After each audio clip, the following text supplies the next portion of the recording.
reminding you to say ugh to drugs and nope to dope. Adam Carolla.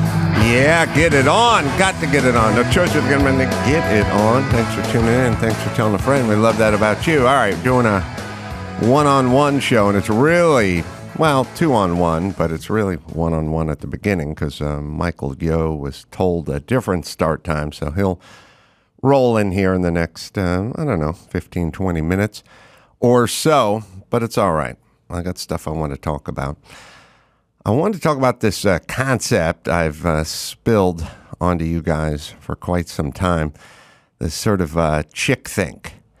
And chick think, like I say, is good, but it's got to be balanced with dude think. And, in the home, you have a mother and a father, God willing. Mother's worried about certain things. Guys are worried about other things. Traditionally, it's worked out. It's been a good balance. The women, they're worried about the sun. Well, the sun, S-O-N and S-U-N, lots of sunscreen.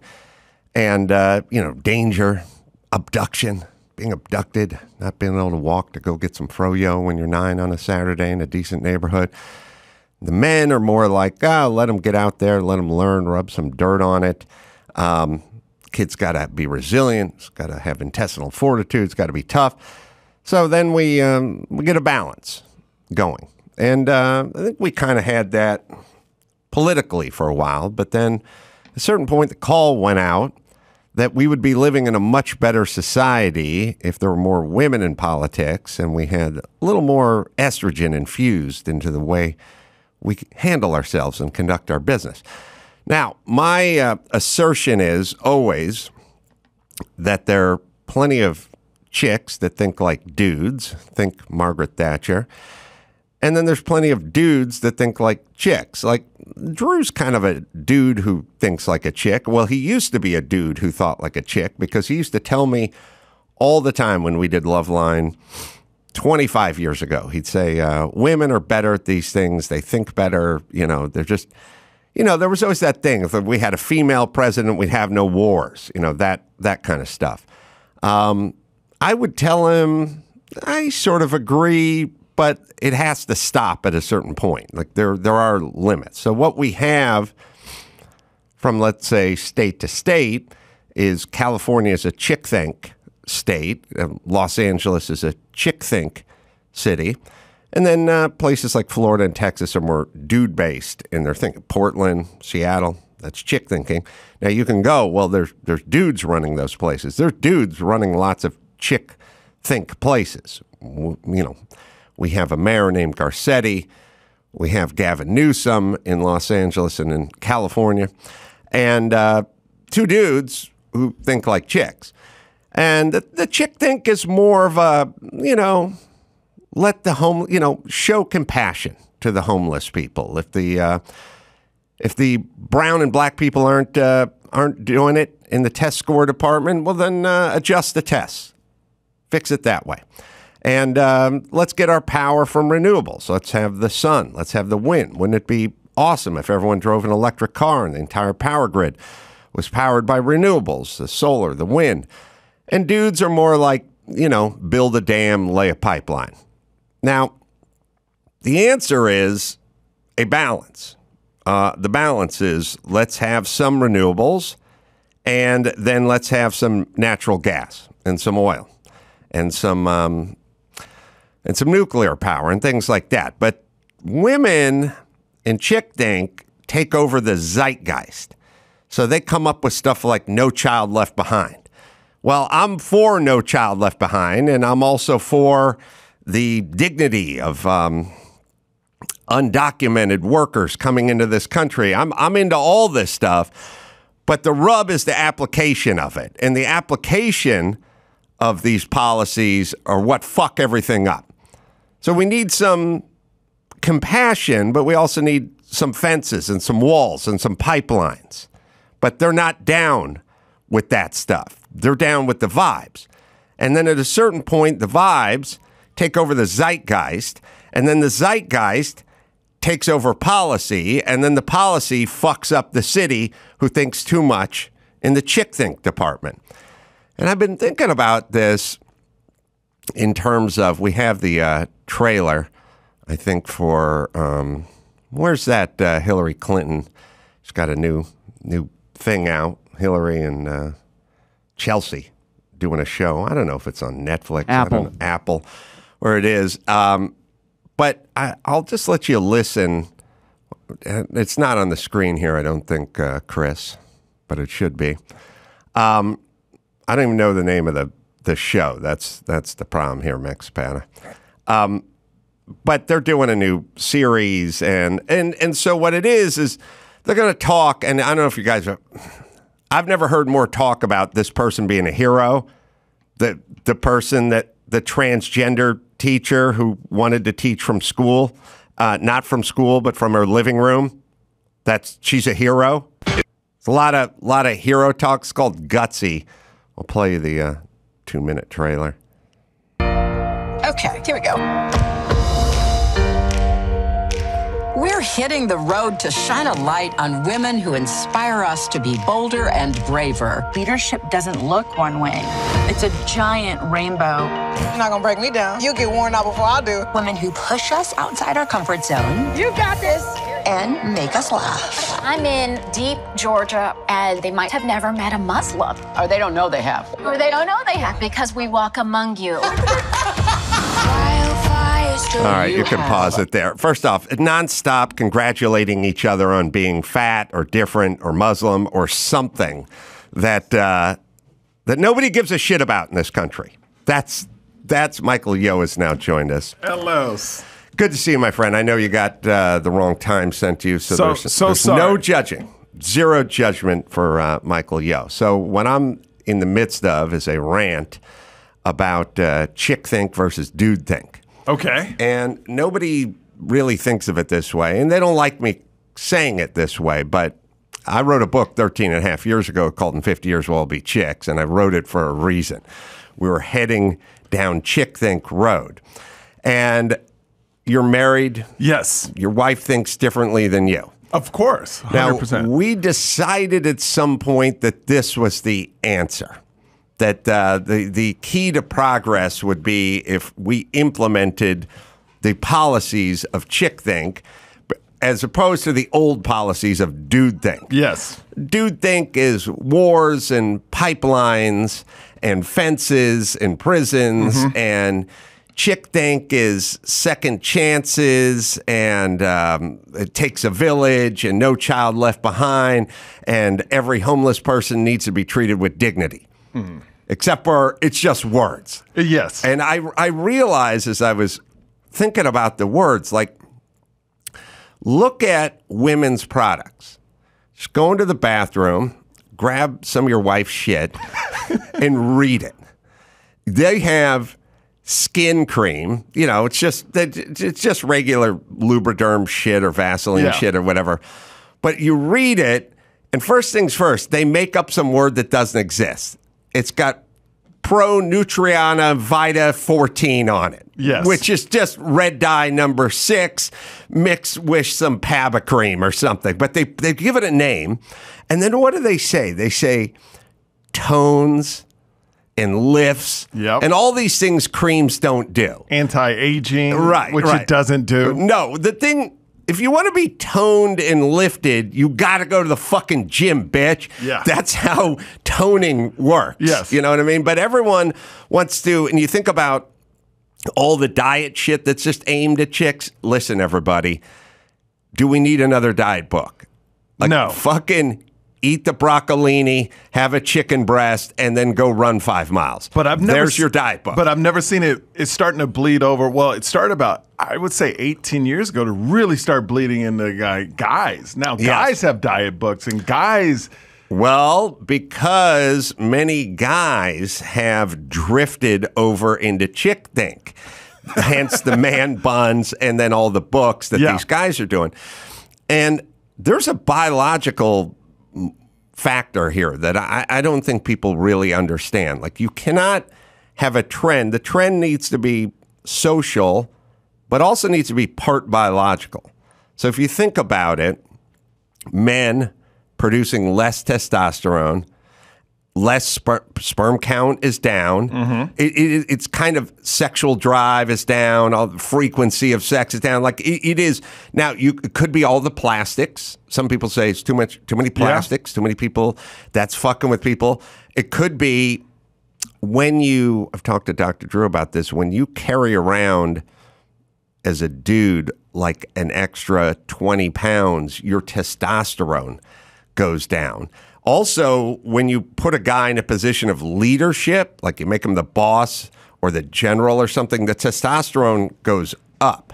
So there's factors. Some are biological, some are sociological. Do you think it has anything to do with steroids? Have you talked to steroids in food? Because I'm noticing like just kids at a younger age, because my kid goes to school, everybody's looking way older, stronger. Yes. At a younger age. Big, wide body, big loads. Yeah. Yes. People and they're getting fat too. Yeah, but, that's true. So there's this thing where there's this sort of biological factor where guys are kind of drifting over into a slightly more estrogen-based economy for them. And then there's Madison Avenue and politicians and everyone else just like jumping on board. And I was playing this Hillary Clinton, Chelsea Clinton gutsy trailer. But what I realized is women are more talk about it and guys are more do it in the chick versus the dude thing. Again. Now or back then?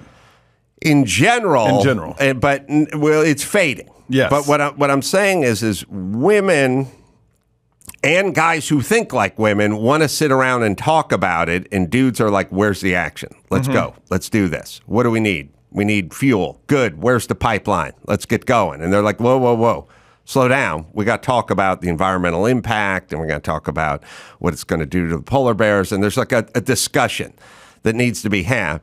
And then there's a balance, because you should have a discussion and you should have action. What I'm saying is the balance is starting to tip too hard. You know what I think it is? It's when you came up, you did construction. Yes. You had to put stuff together. Yes. You're losing a lot of those kind of jobs. Yes. So Yes. guys, I know physically aren't out in the fields. We're not building things like we used to. We're not working on cars. We're not doing, if you want to label it, man stuff anymore. Yes. So that's being taken away by social media. Now man stuff is like posting a picture of you working out. Right. You know, so the whole balance is changing. And the process to the problem, which is when the car doesn't start. I mean, I just did a race a few weeks ago and I had an issue with the car and I came back in and there's just a bunch of dudes standing around the car and they're like, is it electrical or is it fuel? If the engine's not running right, it's either spark is bad or it's not getting gas, essentially. Those are your only two problems. And then you start digging into it. You start going, all right, first thing you do, first thing I did is pull off the spark plug wire. Shove a screwdriver into it, something metallic, put it up against something metallic. Okay, go inside the car and turn the key and see if we get spark. If I don't see any spark, then we'll start with spark. If I'm seeing spark, now we're going to move on. We're going to go to fuel, or we're going to keep going down the line. But there's a process, a mechanical process. It starts and then it just keeps narrowing down, and eventually find the problem, and then you fix the problem. Yeah. That is traditional dude think. We can play a little more of Hillary and Chelsea.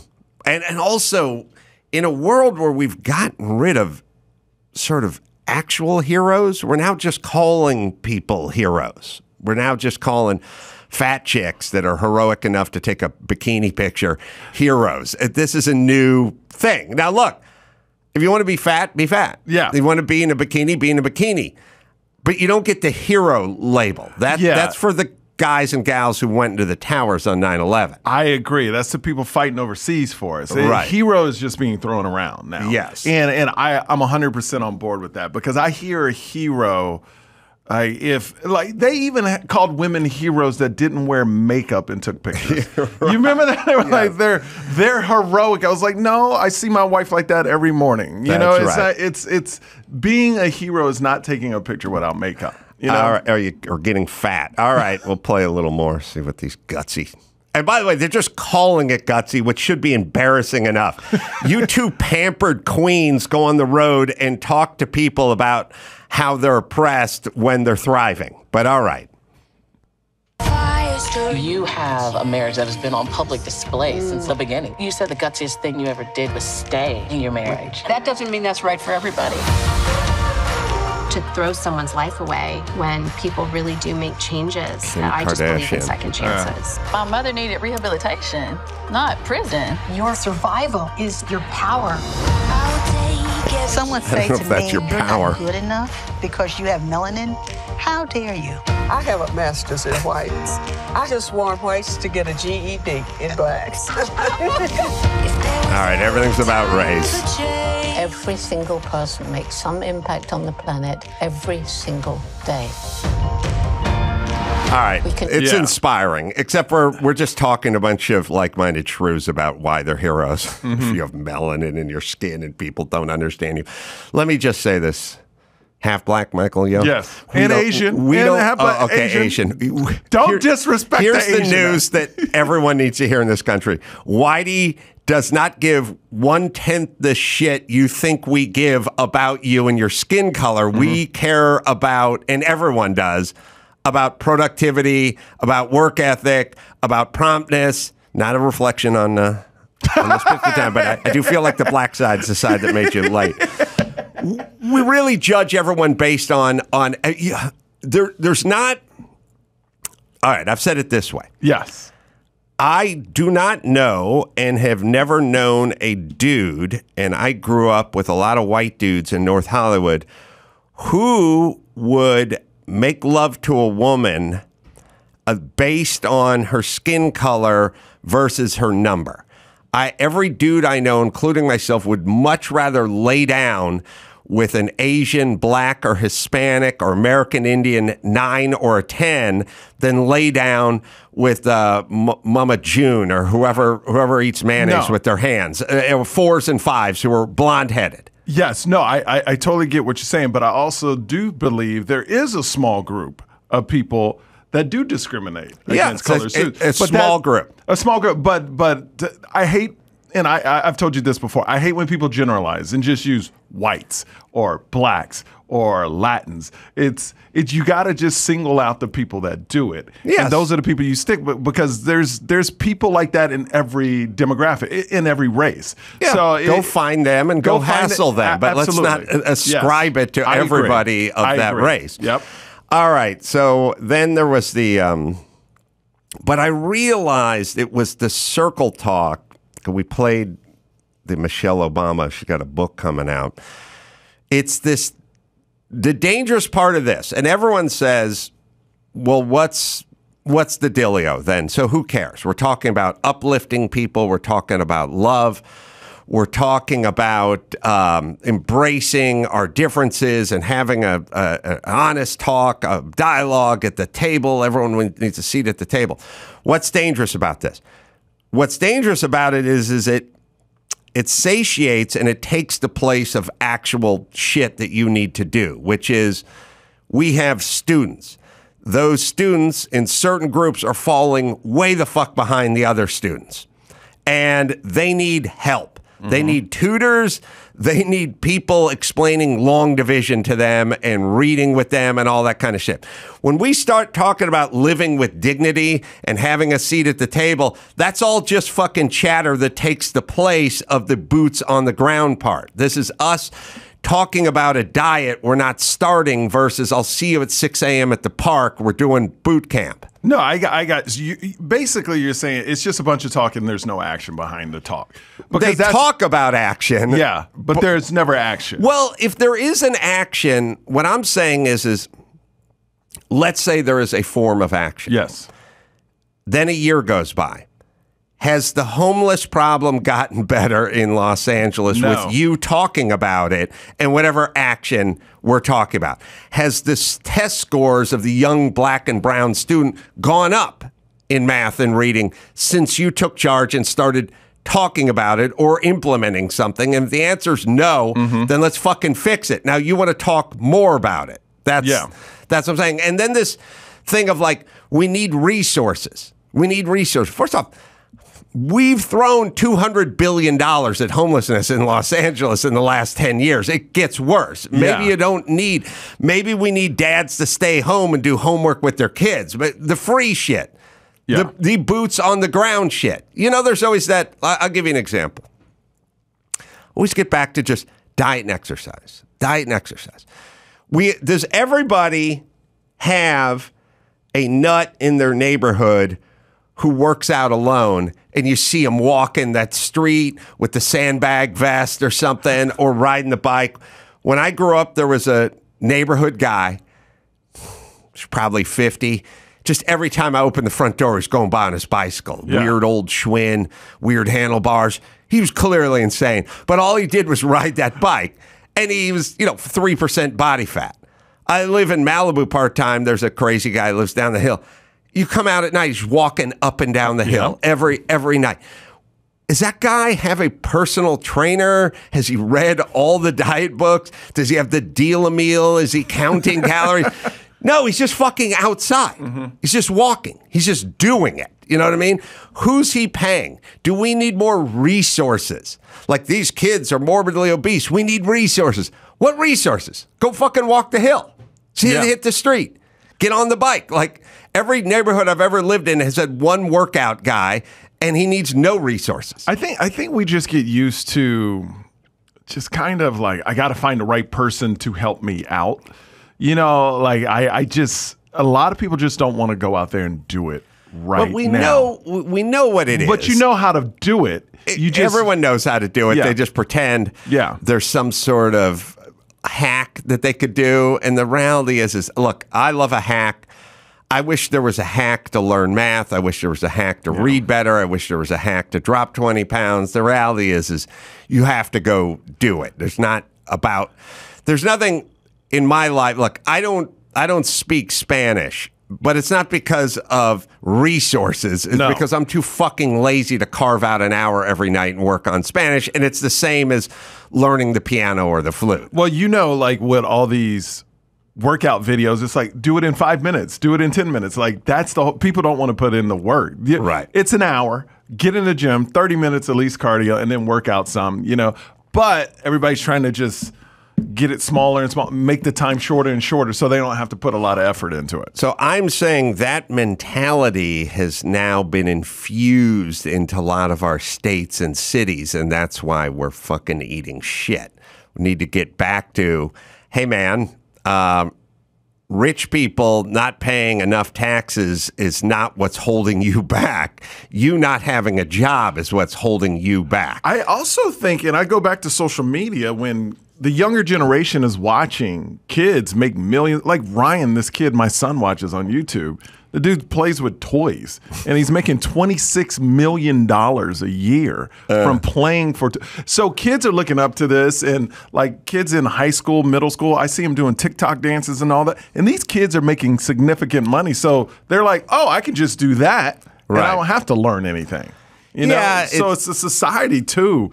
The social media thing is big. Like, it is definitely weaponized. Oh, 100%. What we're talking about. 100%. We have Michelle's book, her upcoming book. So first off, they name it The Light We Carry. Mm-hmm. Don't even know what it means. I don't think anyone knows what it means. You can listen to Kamala Harris speak. That's what she sounds like. It's just this sort of circular thing about lifting up people and making them feel as if. It's just weird nonsense, which is, I haven't heard this. Super satiating to chicks and dudes who think like chicks, but it's super frustrating to guys who want to put in oil pipelines. All right, let's... Dawson will read it, sorry. There may be no tidy solutions or pithy answers to life's big challenges, but Michelle Obama believes that we can all locate and lean on a set of tools to help us better navigate change and remain steady within flux. In The Light We Carry, she opens a frank and honest dialogue with readers, considering the questions many of us wrestle with. How do we build enduring and honest relationships? How can we discover strength in community? Don't lie for a long time. I've just solved your enduring, honest relationships. Don't lie to people you've known for a long time, and then don't lie to them beyond that. Yeah. And then you will have, by definition, an enduring and honest relationship. There it is. There he is. Problem solved. Chapter 1. Done.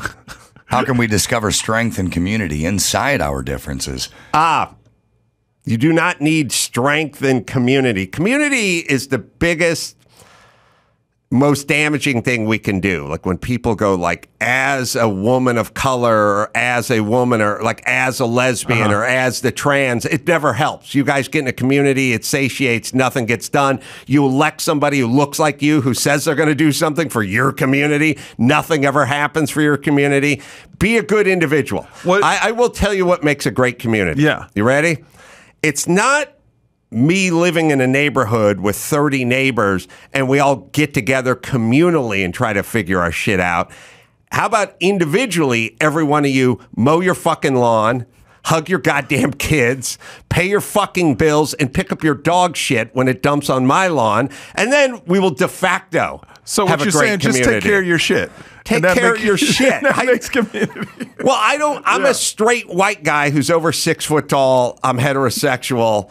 I'm an atheist. All right. Yeah. I do have a community. Yes. I do have a community. I'm an atheist.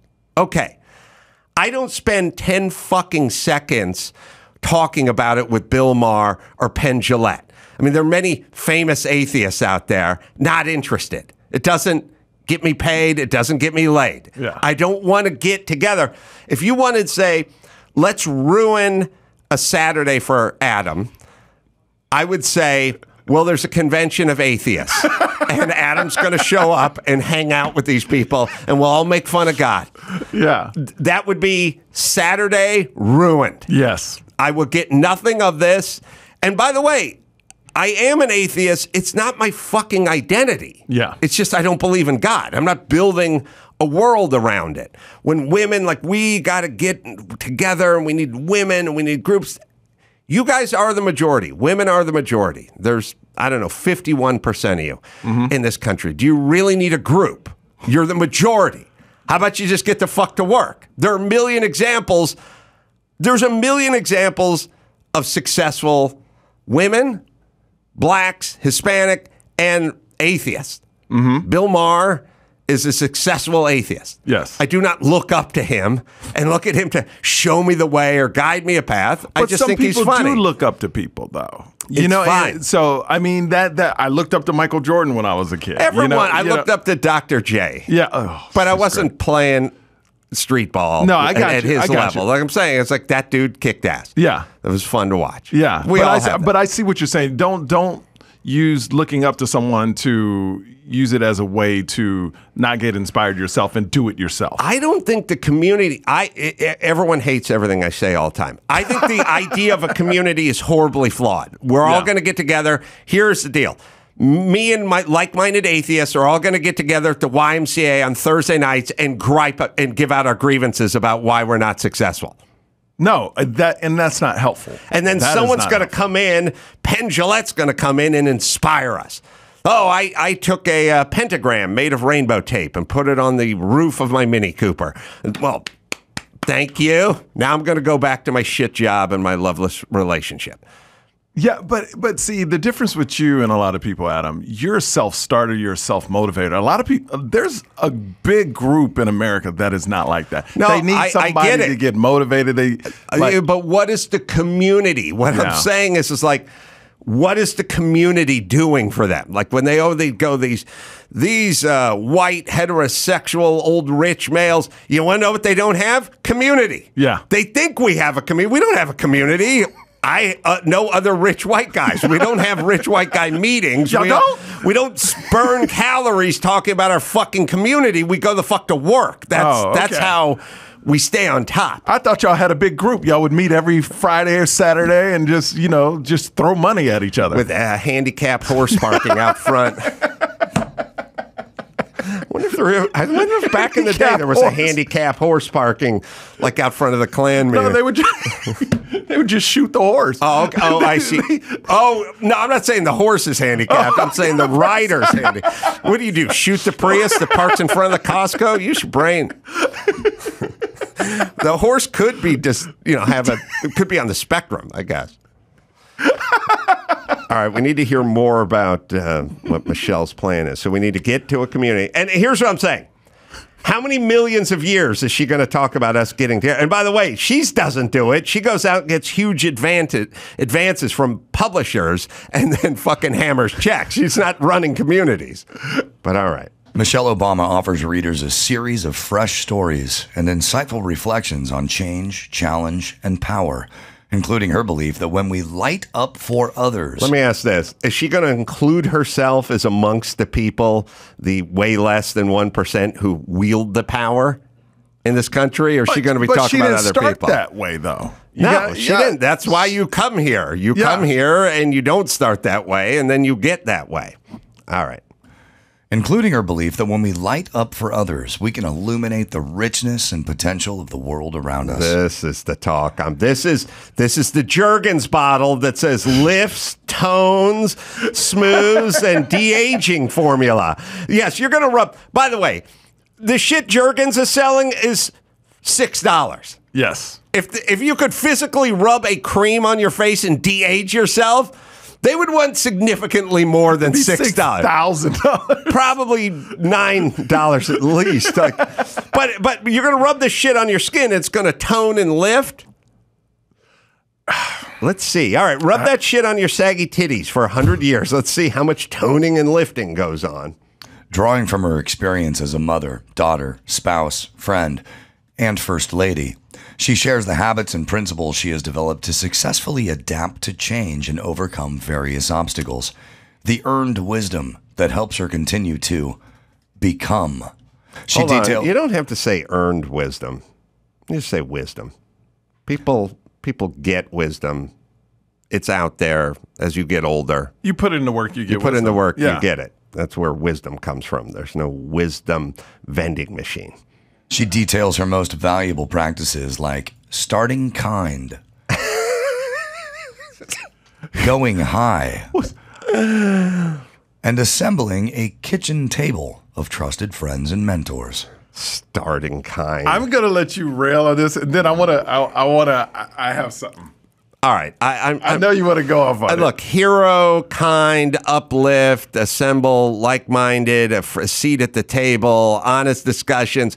This is all just fucking circular chick talk. This is why LA is a shit show and there's homeless people, because like-minded bitches sit in the city council and go, we've got to figure out a way for the homeless community to live in dignity in a world that sees them and embraces them and understands no, we need a fucking bulldozer and we need to get rid of the fucking shanty town, and these people are on drugs and they need to be put into camps and rehabbed. That's what we need, not a community that sees them. No, I totally understand what you're saying. First, I got to say, I like Michelle Obama. I do like her, but I feel like she has her group that follows her, just like when you say something on this who don't want a pipeline. Well, right. Yeah, but you have people that follow you just like they follow her. Like you have your, I would argue, people on the podcast that will 100% go with everything you say too. Now we're getting to another story here, which is you go, okay, there are people who listen to me, and then there's people that listen to her or them, or Mayor Garcetti, or Gavin Newsom, or people who disagree with me, which are, the numbers are too great to count, the people who disagree with me. Okay, true. That's how it works often. So, I have this thought, and they have that thought. For 20-some-odd years, I've been screaming into a microphone, what the fuck is wrong with nuclear power? It's clean, and we need power. Why not use nuclear power? And then they would go, well, we want to do windmills and we want to do solar. And I'd go, fine, but it doesn't produce enough power. It gets dark at a certain point, or the wind stops, and we can't store the power. So what's wrong with nuclear? Okay, so here's an example of me having one thought and then having another thought. And then people go, well, just because you have this thought and then they have that thought, it doesn't make either one of you right or wrong. It just means you have a difference. Why not respect it? The answer is, because we have rolling fucking blackouts right now, and we don't have enough power, and those assholes fucked the grid up by saying we're going to get rid of nuclear power. Yep. So someone turned out to be right. Yes. That's all I'm saying. And when it comes to homelessness, I said to Gavin Newsom, who's sitting where you're sitting 9 years ago, these people are psychotic. This is mental issues mixed with drugs. Those are the homeless people. And that douchebag said, hey, that's not the face of homelessness. The face of homelessness is the mother of three who's, I don't even know what he was talking about. The mother of three who's getting minimum wage, who's sleeping on sofas at friends' houses. Okay, I have this opinion on homelessness. He has that opinion. These aren't, oh, he gets his opinion. No. 100%. There's football coaches who'd go, hey, it's 4th and 19, and your third string quarterback's in the game. You should punt the ball. Well, I have a different opinion. Well, okay, but you're wrong. Yeah.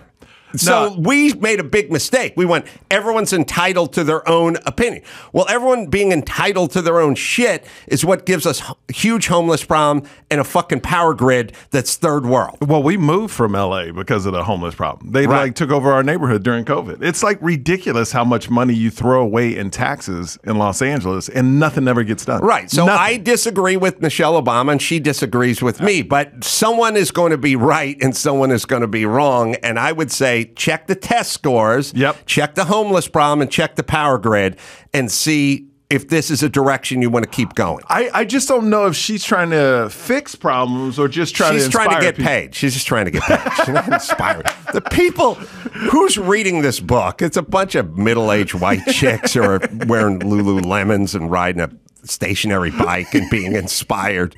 That's it. They got all their clothes on the Peloton because they never use it. Yes. Sorry, are we done being inspired, or is there more inspiration to come? This part's important. With trademark humor, candor, and compassion. She trademarked her humor? Oh, my goodness. I want a fucking trademark on my humor. She also explores issues connected to race. Wait, does she have compassion? Yeah, she's got compassion. Trademark humor, candor, and compassion. She explores issues connected to race, gender, and visibility. Encouraging readers. She's talking about like pedestrians, like who at night who jog, or just if you're a woman and you're of this group or that group, then you're considered invisible, unless you go out and get your fucking hustle on, and then you become Oprah, and then you aren't invisible. You're ubiquitous. I close my eyes, I see Oprah. That's how ubiquitous Oprah is. So or Michelle Obama. You can be in charge of that. Encouraging readers to work through fear, find strength in community. Here's the thing, too. How the fuck are we going to work through fear if you're telling everyone that we live in a society that's racist and misogynistic and homophobic? Isn't that going to create some fear in those people? Or that COVID is going to kill your kid? Like, doesn't that create fear? I was talking. How do we work through it? I was thinking about this the other day. It's kind of like I have tons of friends in the news, and their whole thing: if it bleeds, it leads. Mm-hmm. And if all we're putting out is negativity, and that's how the world is going to think, and then that's how you see it going. Yes, right we do fear, and it's the death of math. Yeah. So you need math. So we do. Hey, there was another shark attack off of Long Island, and then I sit here on the West Coast in La Cañada, California, and go, "Holy shit!" Yeah. How much fear should that be for me? It's one shark attack. It's one shark, or 2, or 10. It doesn't really matter. It's not a thing. It's killer bees. It's shark attacks. It's COVID's around every corner. We keep beating this drum, and then we go, you have to live courageously. How about do the math, everybody? Would you? I just feel, since I live in Las Vegas, it's a lot different from LA. I think you would be a different person if you lived in a different place. Yes. I really agree. Because I was I was so passionate about things when I lived here and everything fired me up. I moved to Las Vegas. It's a 50-50 state, and it's just so chill. Yeah. When you realize, oh, they got it. They know people can talk and people take care of their shit and there's no homeless problem. I think you would be a completely different person in another place, almost to the point where it would be scared to listen to you because I don't think you would be as angry anymore. Fuck that.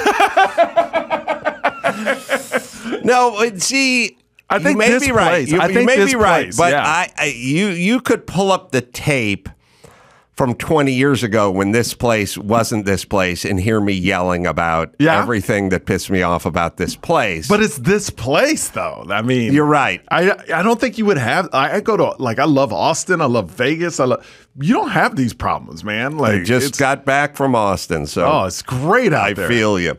All right, Lunel, very funny comedian, is going to walk in any second now. You know, she's a legend. She's a legend. I love Lunel, man. That's why I brought her. Chappelle's producing her next Netflix special. I know. Her next Netflix special's Chappelle? Yeah, and she's starting an OnlyFans. We should definitely talk to her about She's starting an OnlyFans. Yeah. So. And of course, you remember as the hooker, the heart of gold from Borat.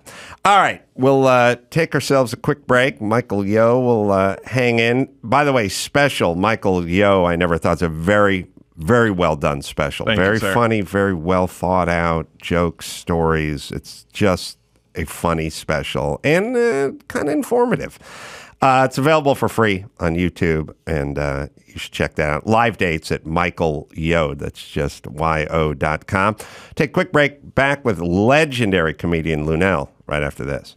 Concrete. Your body makes half the creatine it needs. The other half, well, it comes from your diet, but most American diets are low in creatine-rich foods. That's where Concrete comes in. Concrete, patented creatine. HCl is the favorite creatine of elite, well-informed athletes. I talked to Dr. Drew about this stuff. It's important, and I take it every day. You get a burst of energy when you take it. You just, it's the #1 bioavailable creatine and the only microdosing creatine. Just one small scoop per 100 pounds of your body weight. Shake it up, drink it down. Nice lemony flavor. Creatine is required for functional energy in every cell. Your brain uses about 20% of the creatine in your body, so it's important to have it there. So do what we do. Get Concrete creatine. Right, Dawson? Take control of your health, both body and mind. Build a better you with Concrete. Register now at con-crete.com/podcast. That's con-cret.com/podcast for a chance to win a $500 Walmart Visa gift card, available now online and in-store at Walmart. Concrete is truly life-changing and performance-enhancing. The Adam Carolla Show presents Lunel's birthday cocktail party for March 12th. Let's see who's here. Let's welcome automotive pioneer Clement Studebaker. Let's welcome the oldest Von Trapp child, Austrian-born singer Agatha Von Trapp. Jack Kerouac is off the road, and he just showed up. The American playwright who asked the question, "Who's afraid of Virginia Woolf?" Edward Albee. Hey, it's Buckwheat from our gang, William Billy Thomas. Elvis Presley's drummer, Ron Tutt, is here. Al Jarreau just joined the party. Liza Minnelli's here. So is Mitt Romney. You've got a friend in James Taylor. Daryl Strawberry just joined the party. Jake Tapper's here. And from the Adam Carolla Show, Mike Dawson. Lunel is on the Adam Carolla Show. She has joined us. She's got the trifecta. She's got the coffee, the champagne, and the OJ. So oh my gosh. She is loaded for bear. Lunel, oh God, I saw her a week ago at the Improv when she was kind enough to do my Adam Carolla and Friends show and got up on stage and just crushed it like the legend she is. Good to see you again, my dear. Good to be here. I know I just heard you had a new special that you're working on with Dave Chappelle producing for Netflix. Yeah. Can you get us caught up on that? Well, he's in Europe right now, so when he comes back, I think we're going to link up and do some dates just so he can see, feel my vibe on a on a 30-minute set. I've done sets with him before, but not 30, like maybe 20. And then we'll decide which pieces, are going to go where. And probably the beginning, within the first trimester of next year, we should shoot it. Did he contact you, or how did that work? What do you think? Well, I would be contacting him in my particular case. Well, that's you. Well, that's me. That's no, right. Of course, it's just like, I've got a video with Bruno Mars. Do you think that I can say, hey, Bruno, you're the biggest entertainer in the world, let's do a video? It was his idea. Right. Same thing with Dave. Dave, took an interest in me and has afforded me some really great experiences, and he has faith in me to do it. So somebody should say yes. This should have been done happen if you really want to know the truth about it. Oh, you opened for him when he was at the Hollywood Bowl, huh? I did. Was it the same night he got jumped on stage? It was not. Oh. So the process then is you go out, you open, Dave hangs back and kind of watches and picks stuff that he thinks is strong and tries to start thinking about developing stuff or an order? Or well, I don't know what the process is because I haven't been through the process yet. But I don't think that my process is going to be cookie cutter like the other. I think everybody's process are probably different. And so I wouldn't say that it goes 1, 2, 3, 4, and then you shoot a special. I mean, some people are going to have more input than others, I believe, and more say so. I've never worked with Dave Chappelle. Oddly enough.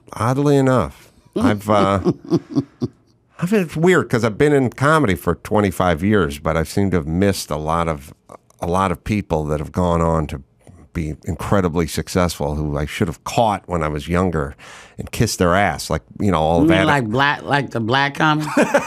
Let's talk about it. I was thinking more Sandler, but all right. I feel like he went to like college with every guy's in every one of his movies now. Like if I'd gotten hold of young Adam Sandler when he was at NYU and kissed his ass, my IMDb would have 28 movies on it right now. Well, in these days you have to watch how you say got a hold of his ass. And it's a good point. Kissed his ass. Yes. You have to watch saying stuff like that.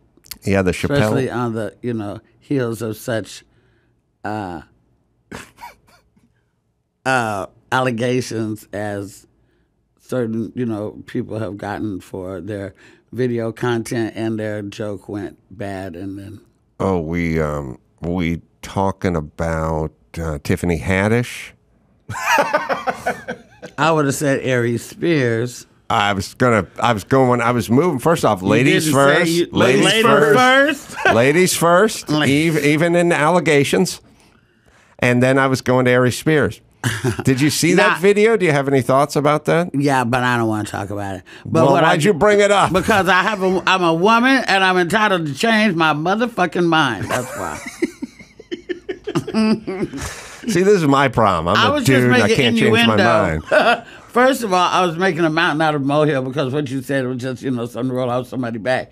But then you think about, how people think, you know, and what people say, and they can take shit out of context. They can, they can clickbait some bullshit, and now you're caught up in some bullshit. Now Tiffany's calling you. Yeah, I already called Tiffany, and I said I ain't said shit about shit to nobody but this one guy, and that's it. Runs a newspaper. No, no, hardly. You know Chappelle, Michael? I have run across. I know everybody in his crew except Chappelle. Like Donnell and people like that. I perform with them all the time, but he's very elusive without being elusive. Yes, but I've also never wanted to meet him too. Ouch. No, because clean that up. No, because what am I going to say to him? Did you hear that, Dave? No Netflix special for your ass. But what am I going to say to him? Like, what do you mean? What the fuck do you think that I have to say to Dave Chappelle? I'm a little black girl on Crenshaw. I'm fucking him at 16. I think he's. You think that he would? You think that I think that he would fuck with me? But he does. No, so what I'm saying is he's the greatest comedian. I'm saying he's the greatest comedian ever, but I have nothing to say to him. Like, what do you mean? I have nothing to say to him. You're a man, two men. You can talk about football. Lunel, why don't you play the role of Dave Chappelle? Okay. And Michael, you run into him at a Chipotle in Burbank. All right. Here we go. Hey, what's up, Dave? Hey, you're Michael Yo. Oh, I know all about you. Oh, my goodness. Man, you're a funny guy. Oh. Really great material. It's good to see you. Keep up the good work. That's what Dave Chappelle would say to you. Mm-hmm. Oh. That's the fuck out All of right. you. Come on. Now, That's the kind of guy. Now we'll be at the same Chipotle, and Adam Carolla will run into Dave Chappelle. Okay, you be Adam, I'll be Dave. Hi, Dave. I'm a big fan of your work. Give me a double latte macchiato with hazelnut. And, At Chipotle? Give me a burrito bowl with some. Oh, hey, Miss Chappelle. I don't work here. I'm a comedian. I'm just saying. I'm just saying hi. You know. Oh, Gary Shanley? No, Gary he Shanley? died. He died. Oh. No, I'm Adam Carolla. You've heard of me. From all the TV shows. Oh, yeah. We used to be on The Man Show together. I did The Man Show, and then The Chappelle Show came on right after on Comedy Central. Yeah, and it was very successful. You know, I'm a comedian. You know, I do stand-up. Yeah? I mean, surely you must have heard. Right now. I don't have any Chipotle-based material. How can you not? I was thinking, you produce Lunel. You want to do a stand-up special with her. She's awesome. What is your goal? Is your goal to be friends with Chappelle and do a special? Are you ready to do a motherfucking special? Could you one produce that me, would rock Dave the Chappelle? world, one that Latinos will watch, or one that black people? Are you ready to do that? Because that's what my shit is. Everybody watches my shit. How about you? I don't want the Latinos and the blacks watching my specials. I have a slightly higher tax bracket. I'm kind of focused on. I'm with the Mercedes buyers, not the Kia buyers. This motherfucker. What the fuck is wrong with you? You just asked. You turned it racial. I'm not doing this shit no more. We did probably worked with Chappelle on Crank Yankers, where he called as a Wu-Tang Clan member. I think Chris will find that. It was one of my favorite Crank Yankers bits because he called a bed and breakfast, not an Airbnb, but back when there used to be those sort of country sort of run B&B, and he got the squarest, whitest, most religious chick on the planet, and he represented the Wu-Tang Clan, and they needed to stay at their B&B. That was the premise, and we just once in a while you just strike gold because you run into the person that picks up the phone. If the person picks up the phone is the 18-year-old daughter who loves the Wu-Tang Clan, then there's no magic there. Yeah. This happened to be the super square mom who picked up the phone. I don't know. Chris can look for that. We'll find that. So yawn. It's not me. It's Chappelle. Why is that a yawn? Hey, can we talk about something else? Mm-hmm. What do you want to talk about? I don't know. Can I say something to Lunel? Yes. First of all, I'm a huge fan. And Fat Tuesdays, when that documentary came out, and to finally see your name go on the Comedy Store wall, and you get your due in comedy, and now working with Chappelle, I think it's so great, and I'm so excited for the world to see you. Oh, Michael. Yeah, what do you think Chappelle would think about you getting a face on the wall of the Comedy Store? All right, screw it. Okay, first of all, Michael, thank you very much. Yes, you're welcome. And as anybody, Fat Tuesdays, a documentary on Amazon Prime. It's on Amazon, yeah. As PHAT, not FAT. It's the story of the black coming up and through the Comedy Store back in the day, which is not so subtly left out of the true Comedy Store documentaries of previous times. So, I used to go, in the documentary I say, I used to go there with whiteout pen. Carolla, you listening? Mm-hmm. I used to go there with a whiteout pen and try to match the font of the handwriting and write my name in whiteout on the wall. And I mean, goddamn, they must have cameras because every time I came back, my fucking name was gone. I was like, but I did so good. How did they know? So when we got our name on the wall, and then when it was in the front, I said, I expected us to be in the back, or I expected us to be on the side, or they're going to take this plaque and put it in the back. That's what I thought. They said, no, our name is right on front on Sunset Boulevard, so when my family drives by or my daughter drives by, she can see it. That's beautiful. Yeah, it was really Yeah, for those who don't know, all the legendary comedians have their name written out in white on the black. Speaking of black comedians, I don't know Dave Chappelle, but Byron Allen's a dear friend. Nothing? I don't doubt that. No love for Byron? Come on, he's a black comedian. No?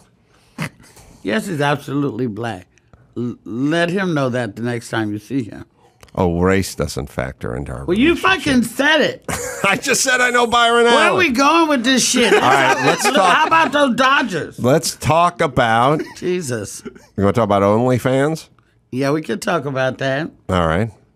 Now, I don't really know how that goes. Me neither, but I'm willing to learn. Really? Right. Have you First started thing, it? You have to decide what type of OnlyFans you're going to do.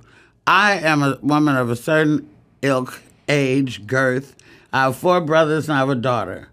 I, personally, will not be busting it open on OnlyFans. You know, there's just, I draw the line somewhere, you know. Mm-hmm. But OnlyFans was never meant to be a porn site. It was meant to be a place where normal people don't have access to more exclusive content, whether it be music, whether it be fashion. You get to see stuff that the normal free subscriber to Instagram don't get to see. That's what... Could be someone signing up right now. That was my house. There's somebody breaking into her house. Well, right see, now. everything turns into debauchery. Like, Tailhook used to just be a convention for guys who flew jet airplanes off of aircraft carriers, and then it turned into strippers and drugs in Vegas and debauchery. That's how everything works. Right. Okay, but you have the control of whether you make it full of debauchery or not. Mm-hmm. I won't be. Mm-hmm. I've already taken some photos. Mm-hmm. What kind of photos? I'm going to tell you, and I might show you. Mm. And then you can do the reaction on the air. I had a photo shoot with a model that I was supposed to have a photo shoot with 2 years ago when I was a Savage X Fenty lingerie ambassador for Rihanna. I was going to do a photo shoot with this guy. COVID came. We couldn't do it. So we had been leading up to this photo shoot. And he's an older gentleman, like a very distinguished brother. And we took some very erotic, beautiful photographs. Beautiful and erotic, I'd say. Okay, then I also have, like that. See? So you're on the foot of the bed. You got your knees over his shoulders. He's sitting at the foot of the bed, and you're licking a black high heel shoe. Don't that sound delicious? Very erotic. With Bob Dylan in the background. He's a boner killer. I got to tell you, I'm looking at you. We turned the photo around. I'm getting tumescent, but then there's Bob Dylan. But don't look at Bob. I'm drawn to him. I promise, we didn't. You were looking the other way, but I see Bob Dylan in a picture behind you. Well, maybe that says a lot about you. We'll crop that out. Okay. Mm-hmm. So anyway, yeah, like that. Mm-hmm. And then also, I have amazingly beautiful feet, and people have been commenting on my feet and sending me cash apps and wanting to get my nails painted the way, all this kind of stuff for years. And I said, damn it, I'm missing a lot of money here. A foot fetish is a victimless crime. Mm-hmm. You don't have to touch me. You don't have to meet me. And you can do whatever you want to in the privacy of your home. Look at my beautifully well-manicured feet. They look amazing right this second. I have no corns, no bunions, a nice, arch. The boys like the ball of the foot, whatever the fuck that's about. I don't know. It's not for me to judge. You like it, I'm about to got to give the people what they want. Have you ever heard that song before? Yeah, but they don't say got to give the people, do they? Are you questioning me in a soul ballad? Maybe I'm out of bounds, but I do. I'm a Motown guy. I put the coffee down and went for the fucking champagne now. I made a mimosa. I do have a friend that makes $10,000 a month off her feet. Really? There's a big market. Running around dropping off packages? No, just pictures of their feet. Oh, my God. Oh, that's a big thing. Surely you're not naive to this fetish. No, I realize that it exists. That's for sure. I didn't know you could make that kind of coin. Yeah. What the fuck do you think I would be doing it for my age? You think I'm thirsty to be on the internet? No, it's about the money. I'm buying another house next year. I need some more motherfucking money. Where are you looking for that house? Oh, that's none of your business, but... Well, again, you brought it up, you know. I'll tell you out the air. I don't think bring up shit, Lunel, and then I do what good journalists do. America I follow up. To know what fucking area I'm trying to move to. Shit. I say it on my Instagram anyway. Okay. Well, listen, I used to be a custom home builder. I thought maybe I could help you out, but evidently you don't need my help. Maybe Dave Chappelle could strap on his tool bags and come over there and help you. Maybe Dave Chappelle could strap on his tool belt and come over there and help you. Well, Michael, maybe Dave Chappelle could put his belt on and help you. How about that? Why not? So, who are the foot fetish people? We're not judging, but who are they? I hope you. Is this going on YouTube? Because your comments are going to be full of my delicious foot appreciating gentlemen out there. Oh, honey, I do all that in your mouth, on your face, all that shit, all that. On bald heads, they like massage with your feet. Oh, that's what's in person. That's what I do to a lover, but these are just going to be pictures. So you're going to have your feet in somebody's mouth? Well, I can take a picture like that. Oh, and you're going to put that up on OnlyFans? Yeah. Okay. Mm-hmm. Okay. People been sending me this shit. And the bald head they like? Your foot Look, on somebody just sent me that. A foot lover. Now look at that. Pictures of feet on a face. Is that your feet? No, I don't have any tattoos. But you're going to feet. copy that. I invented that. What you mean copy that? Oh, okay. Can we... You know how long I've been fucking out here in these streets? Can we... I will say this. I'm aware of the foot fetish, and then there's also fetish where they want to see women in like high heels like crush cockroaches and stuff. I'm not doing that. Have we crossed the line? We don't want to get PETA involved, do we? PETA. No bugs. No bugs. Just the feet. Just the feet. Okay. You want to see a foot picture? I'll show you one. And these guys out there listening. I feel like I've seen so many feet. Out there, no, you wouldn't know a good foot if it was in your mouth. Is that your feet? No, we're looking at Linnell's feet up on the screen. Yeah, but that's not the picture I took in the photo shoot. Okay. How much, can I ask this, Linnell? See, look at here. Do they call you, they contact you and ask you for, that's a good looking foot picture. With roses all around. That's a good foot. That's good. Photo. Yeah. You see how quiet it got, listeners? Yeah. See? Now I get it. It was better than that one that was just up there. Hell yeah, that was just on my Instagram. Don't try it. These haven't been published yet. And then so I got shit like this. Let me see. Does Linnell? Oh. There's you, a well-built man of color, coming up behind you. You're showing some thigh and some cheek. But in no that one. booty crack. Yeah, but are we worried? Let me explain something. Let me explain something. What? Okay. Here's how it starts. All the women who get into hardcore porn, they all start with photo shoots, and that gives way to softcore stuff. And then at some point, someone waves a few bucks in front. They all started here, and they end up there. And I'm just wondering and worrying. Seriously. It's a grown woman you're talking to now.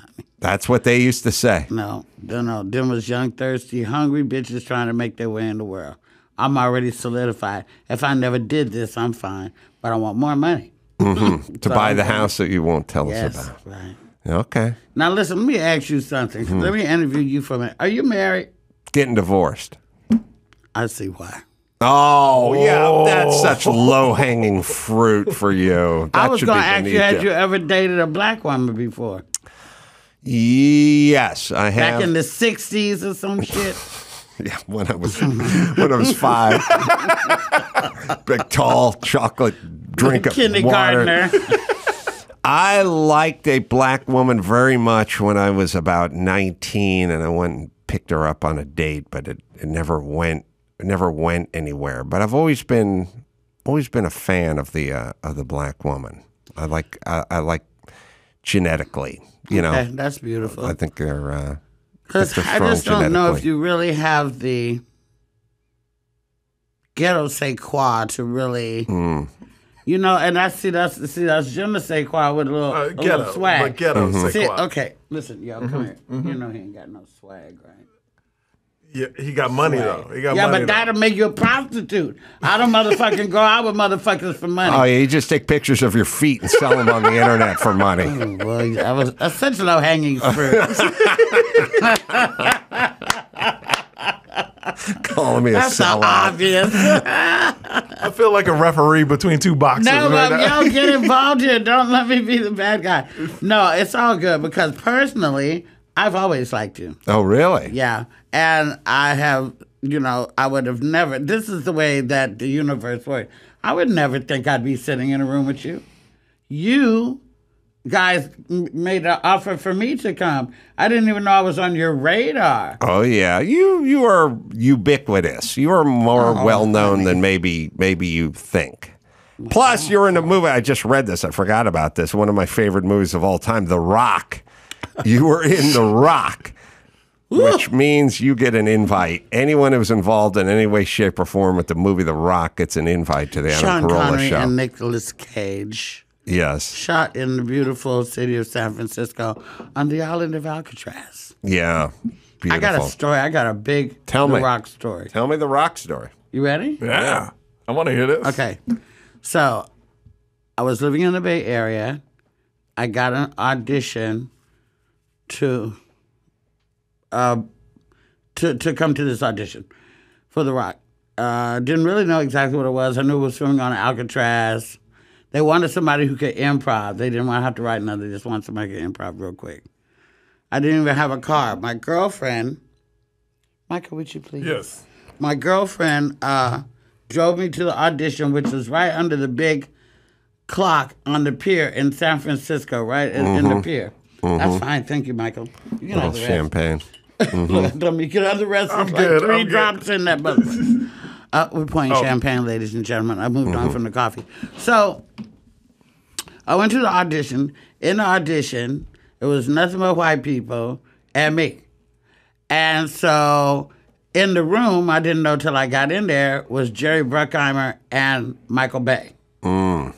So anyway, it comes my turn to go in there, and I had some kind of little piss poor resume and pictures, so nothing exciting. And I went in there, and so they said, okay, so you're trapped in a cell, right? And you really want to get out really, really bad. What you gonna do? Go. And I said, help, hey, somebody let me out of here. Let me out, I gotta get out. And they said, no, do it again. Help, somebody please help me. I'm locked in this cell. Somebody come get me. They said, no.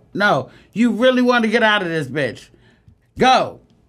Somebody let me out this motherfucker. I got to get out this bitch. And I started doing that. Oh, you talking about the podcast now? 'Cause I wasn't paying attention.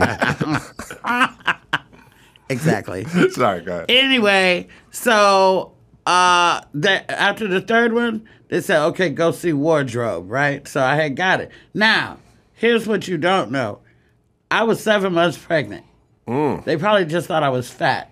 Nobody in their right mind would hire a 7-month pregnant woman and put her on the island of Alcatraz where there is no hospital and you have to take a ferry to even get back to one. They wouldn't have hired me. They just thought I was fat. And so when my daughter, my daughter now knows that I was pregnant with her when I did that scene. Oh, so she was in The Rock, too? She was in The Rock, her first movie, In Utero. And when I came out of the audition, all the other auditioners had heard me talk about, help, get out of here. They didn't know what the fuck was going on in there. Oh, right. Right. So all they hear is me hollering, like, Right. And they probably have to, like, somebody help her? Like, there it is. We're looking at a picture. Oh, yeah. Yeah. Oh. Michael, you been to Alcatraz?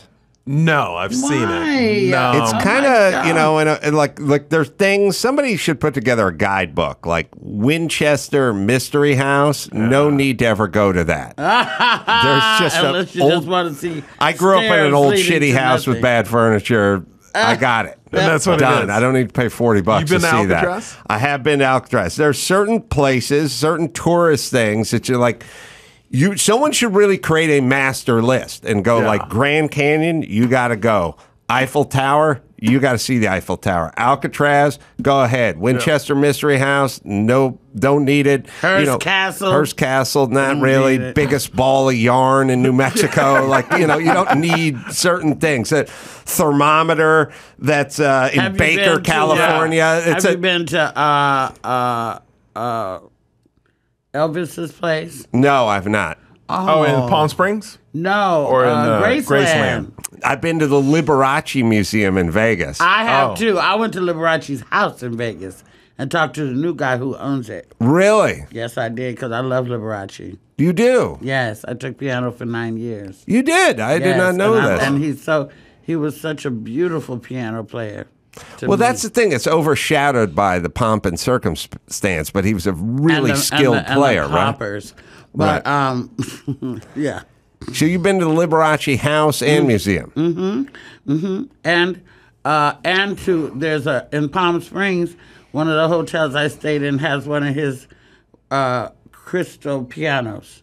Oh, really? Yes. God, did he die of AIDS? Well, I think so. I don't know. I mean, you got people here, they could Google he was it. older. He was. But he's been doing all them poppers and all that cocaine and fucking them young boys. Shit.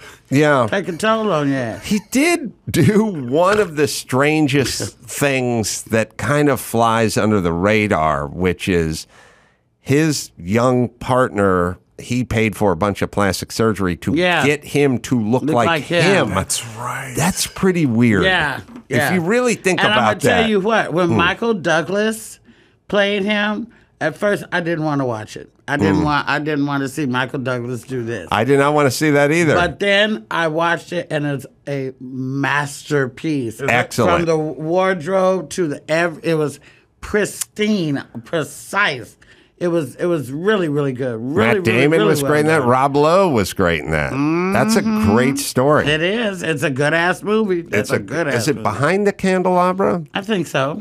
Died of pneumonia caused by AIDS. You would die of something. You die of pneumonia if you had AIDS in 1987. So much of it is timing, because in 1987, if you got AIDS, doctors would go get your affairs in order. We got nothing for you. I lost probably 25 friends to AIDS. Really? In the 80s? Yeah, definitely. Because I was in the Bay Area. I was doing theater. Oh, in the Bay Area. So everyone you knew. Yeah. Yeah. My gay friend from the theater, who I went to the Liberace Museum with. So sometimes you got to be drawn in to certain cultures. How was the museum? Was it good? I wouldn't put it up there with Alcatraz, but my gay friend may have been more enchanted than I was. All right, let's bring this home. Let me give Luenell a plug. Dates at heylunell.com is where you can go. LUENELL. And that's me on Instagram as well. And also the OnlyFans. Coming at the end of September. I have to find somebody to help me run it, because I really don't know how to do it. But I know the first thing to do is get some pictures ready to drop. Yeah. So I've got those. You're already putting in the footwork. Literally. Literally. Michael Yo, I never thought, very funny stand-up special available on YouTube as we speak. Yeah. And you go to michaelyo.com for dates. Until next time, Sam Kroll for Luenell and Michael Yo saying mahalo.